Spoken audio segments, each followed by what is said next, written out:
Dear friends, good evening to all. First of all, I want to thank Dr. Badri for giving me this opportunity to meet you all, of course, virtually, and share some of my thoughts on kidney stones.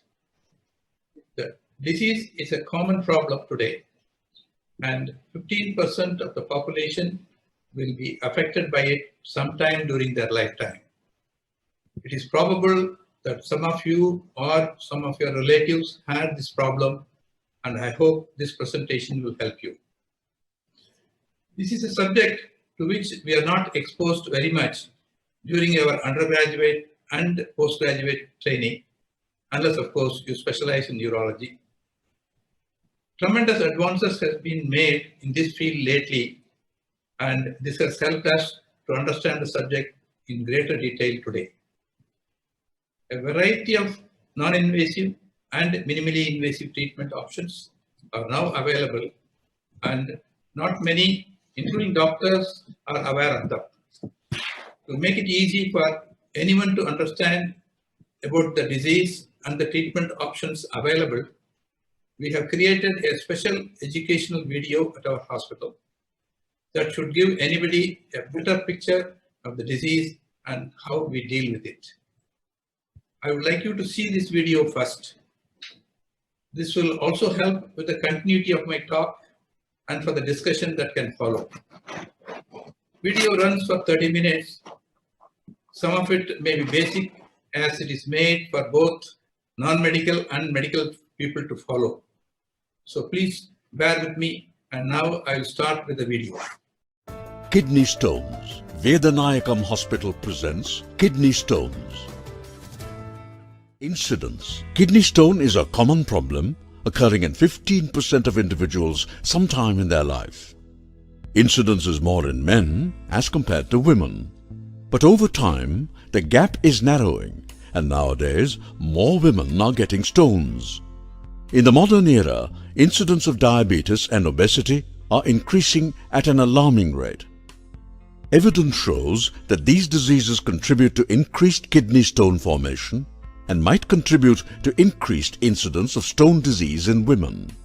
3/4 of these patients will pass the stone either spontaneously or after medical treatment. The rest will need some kind of intervention. The common questions asked by most patients are: what is a kidney stone? How are kidney stones formed? What are the symptoms? Will I pass the stone without surgery? What can be done to relieve the suffering? Can we dissolve the stones? Can we flush out stones? Should I undergo intervention? What are the options available? Will I form stones again? How to prevent further stone formation? What are the dietary restrictions? What is a kidney stone? Kidney stone is a hardened mineral deposit or concretion which forms in the substance of the kidney or in the bladder. It begins as a microcrystal in the interstitium of the medulla, then developing as a collection of crystals and eventually into a stone over a period of days, months and years. What does kidney stone contain? Kidney stones are formed from substances like calcium, phosphorus, oxalate, uric acid and cysteine, which are normally present in all our foods, including water, in varying quantities and necessary for our body also. What are the different types of stones? A majority of urinary stones are of different compositions like calcium oxalate, calcium phosphate, magnesium ammonium phosphate, otherwise called struvite or infection stone, uric acid and cysteine. How are kidney stones formed? What are the steps in the kidney stone formation? Stone-forming salts precipitate out of solution in the urine and form crystals or nuclei. These crystals may either flow out with the urine as crystals, or crystals may grow and aggregate to form a larger crystal which may get retained in the distal portion of the nephron or in the interstitium of the medulla, eventually forming a stone within the substance of the kidney and later extrude out via the papilla into the renal pelvis and may come down and block the ureter. The basic principles in stone formation are essentially twofold. It is either supersaturation of substances that form stones, or it may be the absence of crystal inhibitors, or it may be a combination of both. In supersaturation, when the crystals excreted in the urine are more than it can dissolve, it leads to precipitation of crystals. Hence, if your urine contains more minerals than it can dissolve, it may precipitate as a stone. Where do the minerals causing supersaturation come from? It is multifactorial. It may be due to excess leak of calcium from the kidney. It could also be due to intestinal diseases resulting in increased absorption of calcium and oxalate. Or it could be also due to excess oxalate production in the liver. It could be due to parathyroid diseases. The parathyroid is a gland in the neck which controls calcium levels in the body. Diseases of this gland result in excess production of parathyroid hormone, which causes resorption of bone, leading to excess calcium in the urine. Another factor may be excess uric acid production. Actually, there is no single reason for stone formation, and it is by far multifactorial. Crystal inhibitors.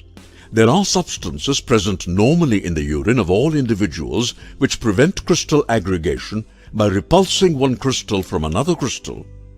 Reduction or absence of these inhibitors is an additional and major factor in stone formation. The main crystal inhibitor is citrate, but there are other similar substances like magnesium, pyrophosphate, and many other substances present in the body.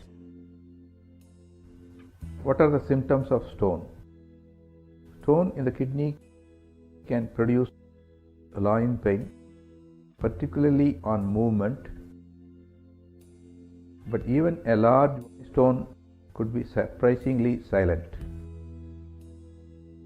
If the stone migrates to the tube called ureter, then it can produce pain radiating from loin to groin, called as ureteric colic, and sometimes pain may go to the genitals. It may be associated with vomiting. There could be blood in the urine. There can be urinary irritation if the stone is in the bladder, or obstruction if the stone is at the level of the bladder neck, resulting in inability to pass urine, called urinary retention. Will I pass my stone without surgery? It depends on the size and location of the stone in the urinary tract. Smaller the stone, better the chances of spontaneous passage. Normally the cutoff point is less than 5 mm. Chances of spontaneous passage of the stone below 5 mm is 77%, but it is only 46% if it is bigger than 5 mm. If the stones were to be in upper ureter at initial presentation, chances are only 22%, but it increases to 70% if the stone were to be in lower ureter. What can be done to relieve the sufferings? First and foremost is to relieve the pain, for which painkillers will be prescribed, which could be tablets or injectable depending upon the severity of pain. Hospitalization may be required in some cases when there is intractable vomiting or severe pain or fever. There is no need for routine antibiotics in all cases of ureteric colic, even if there is irritative urinary symptom which could be due to vesico-ureteric junction or bladder stone.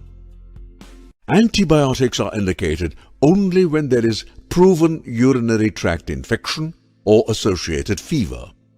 If patient persists to have pain, further treatment has to be taken, which could be medical expulsive therapy initially, and if it is not successful, then the patient can be subjected either to shockwave lithotripsy or other intervention. What is medical expulsive therapy? Normally, stone can get stuck at 3 narrow portions of ureter. First, being at the pelviureteric junction, just below the kidney. Next is at mid-ureteric level, where it is crossing the blood vessels, and finally, where it opens into the bladder, called as ureterovesical junction. Ureteric stones, which are smaller than 10 mm, can be treated with what is called medical expulsive therapy. Here, drugs that will relax the ureters along with painkillers and with increased fluid intake will help to push the stone down and expel the stones. This kind of treatment can be tried for a period of 7 to 10 days, failing which intervention is necessary to avoid damage to the kidneys in the long run. Can we dissolve the stones? The answer is both yes and no. Of all urinary stones, those containing pure uric acid only can be dissolved with medications, but that too when the stones are very small. But uric acid stones form a very small proportion of about 7% of entire stone disease. Unfortunately, there is no miracle medicine to dissolve the rest of the stones as claimed by practitioners of alternate system of medicine. Can we flush out the stones? Another common question asked is, can we flush out stones by the so-called glucose treatment? This is otherwise called as forced diuresis. Here, the patient is overhydrated with IV fluids and also given medicines called diuretics, Lasix, to increase the urine output and attempt to force the stone out. Occasionally the stones may pass out, but if the stone is tightly blocking the urinary tube, it may do more harm than good. In this situation, there is increased pressure in the kidney and ureter above the blocking stone, leading to leaking of urine around the kidney, a condition called urinoma. This can result in additional complications requiring surgical intervention. In the present era of medical expulsive therapy, this treatment is no longer recommended. If there is persistent vomiting, IV fluids may be given as replacement fluid only. Should I undergo intervention even if the stone is small? Well, sometimes yes, but when and where? If there is intolerable pain not relieved with painkillers, or there is associated fever suggestive of urinary infection, or if there is non-progression of the stone even beyond 4 weeks of medical treatment, or if there is increasing obstruction as seen in the ultrasound scan, or if there is obstruction in a solitary kidney, or if there are stones in both the ureters at the same time, or if there is decreasing kidney function over days or weeks, there is a place for intervention irrespective of the size and location of the stone. What are the interventions that are available? There is no one specific treatment for all urinary stones. Various treatments are available. First is extracorporeal shock wave lithotripsy, otherwise called ESWL.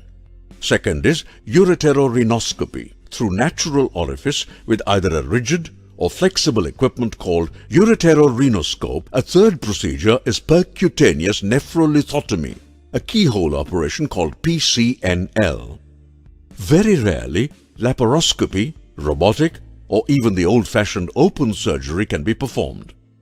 Residual stones after all these above procedures is a real possibility and may need second procedure in a few patients. Again, I want to impress upon you at this stage that there is no one specific treatment for all urinary stones, and your specialist will decide what is the ideal treatment for your stone. ESWL, otherwise called as extracorporeal shockwave lithotripsy, is one of the greatest inventions of the 20th century. A common man calls it as laser treatment, but actually it is not laser, but shock waves from an energy source focused onto a kidney stone, which will fragment it into powder, and the fragments are passed in the urine. But not all stones can be broken with this equipment, and it has got its own limitations. The size of the stone, location, and composition of the stone determines the success of shockwave treatment.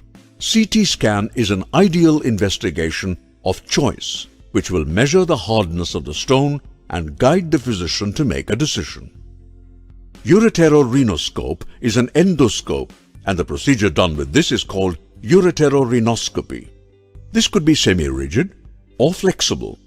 This instrument enables us to visualize the entire upper urinary tract. Stones in the straight portion of the tube called ureter can be tackled by semi-rigid ureteroscope.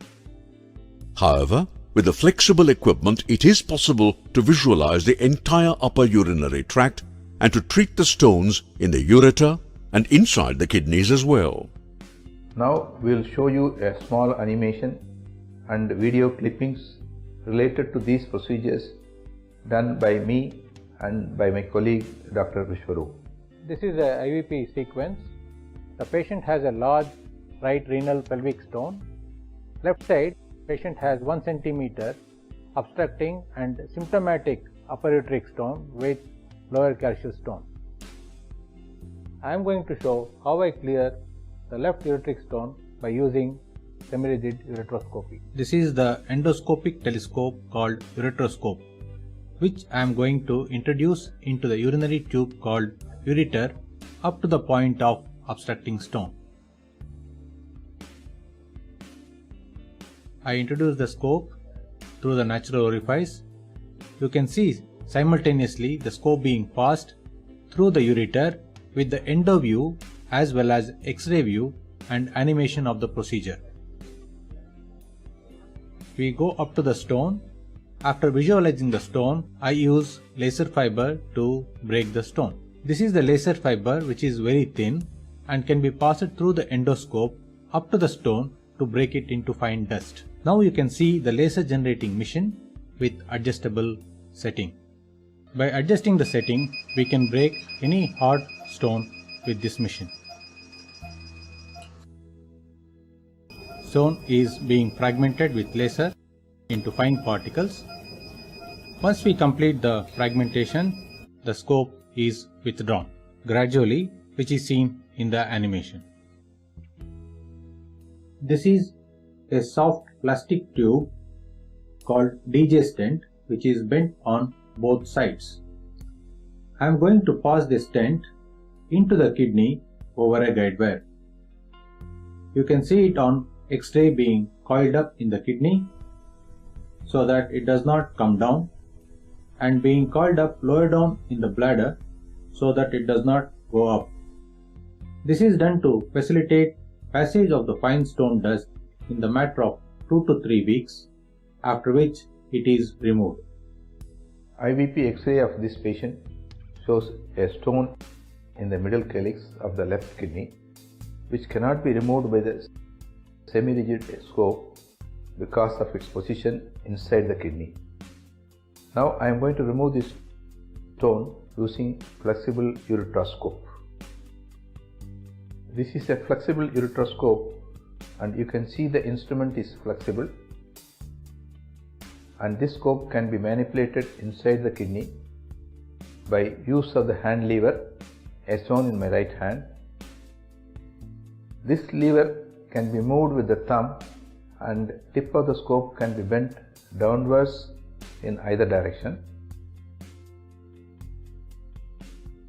and also by turning the scope to the right or the left. The tip can be made to look forwards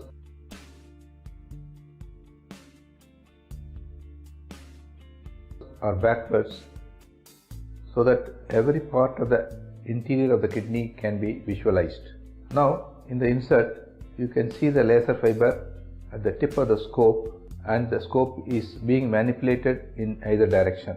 Now I am going to do this procedure by passing the scope through the bladder and into the ureteric opening and up to the kidney to break the kidney stones into small fragments. I am passing the flexible ureteroscope through the ureteric opening, which you are seeing now, right up to the kidney. You are seeing simultaneously passage of the flexible scope both endoscopically and also on the X-ray as well as the animation.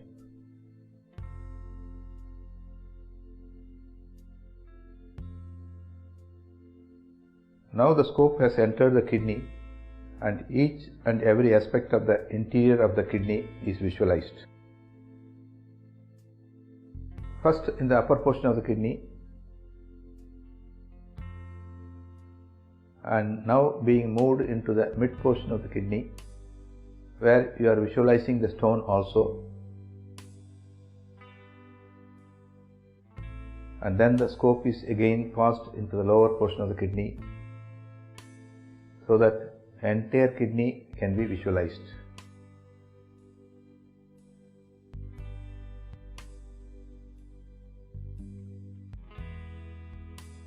Now the stone in the middle calyx is again visualized and now fragmented using laser.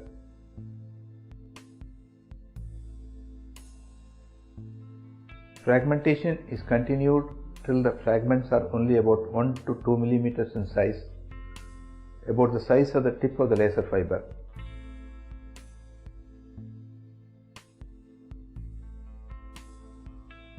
These fragments are so small, they will be passed out spontaneously after such fragmentation.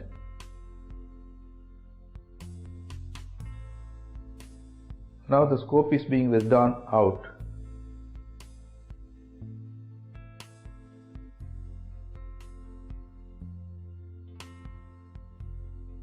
And I am passing a stent.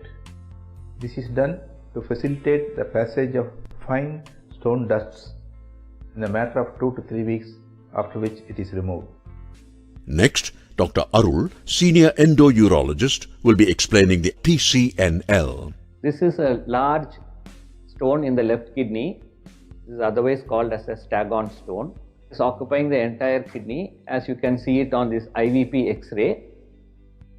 This stone cannot be managed with the previous said methods which go through the natural orifice. So this patient will require a different procedure called as a PCNL, and I am going to demonstrate this procedure now. After anesthesia, the patient is positioned prone so that the kidney can be approached from the back. Entire procedure is done under X-ray control. The required portion of the kidney is punctured with a needle and a guide wire is passed through the needle, and the tract is formed by a keyhole incision using metal and plastic dilators.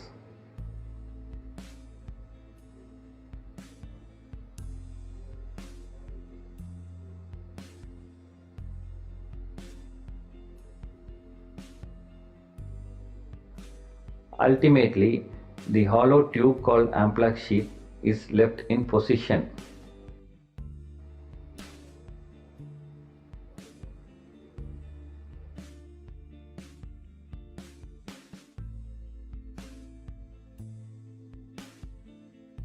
Now I am passing an endoscope called nephroscope inside the kidney through this sheath to see the kidney stones.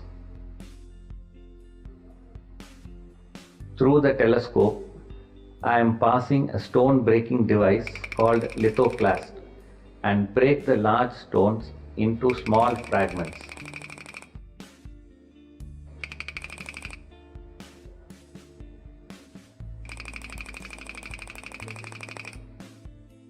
Now I am removing the stone fragments by using a forceps.